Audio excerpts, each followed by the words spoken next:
Yan na, mura lang. Di uy.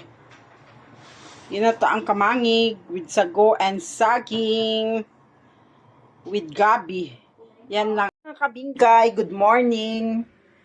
Ngayong araw na ito magluluto tayo ng ginataang kamangig. Ang aking ingredients ay ito kamangig. Galing Ilocos to guys. Yan kamangig. Gin-slice ko lang ng paslanting. One half ko lang. One half nga pag-slice. Tapos ito yung aking sago. Ayaw kasi nila yung maraming lagay-lagay sago. Tapos ito saging lang. Yan lang ang ihalo ko sa aking ginataang kamangig. At ito ang gagamitin kong kukumama. Bumili ako sa Shopwise ng 3 piraso. Ngayon, magluluto na tayo. Ito siya, hugasan ko muna. Hindi ko pa nahugasan, slice ko pa lang to. Ngayon, hugasan ko na siya. Kasi lulutuin ko tong aking sago. Yan na guys, niluto na natin ang ating sago. Tapos ito yung aking isang kaserola, isang kaldero. Pagluto rin tayo, naglagay na ako ng tubig. Dagdagan ko pa siya ng pandan. Nintay ko lang kasi yung sago kong lulutuin. Lagyan na natin ang ating kamangig. Yan na, kasi kumulo na.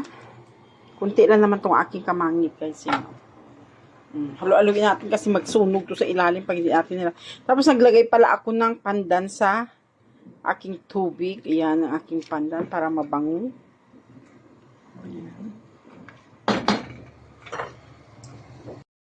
Na guys, ang aking ginataan. Hindi ko na napakita sa inyo paglagay ko ng gata kasi kalimutan ko i-video. Ayan na ang gata at saka yung sago guys. Yan ang tamis. At saka naglagay ako ng kunting sugar. Kunti lang kasi ayaw naman namin yung matamis. Mga 1 cup lang nilagay ko dito. Yan, ang sarap. Luto na guys.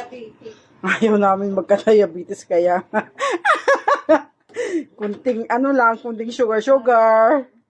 Ang sarap niya guys, promise. Luto na kayo dyan sa bahay niyo. Yan ang merienda namin. Bukas, kung ano pa, marami kasi na ako naluto, Yan, ang yummy. Thank you guys sa panonood nyo. Maraming salamat. God bless.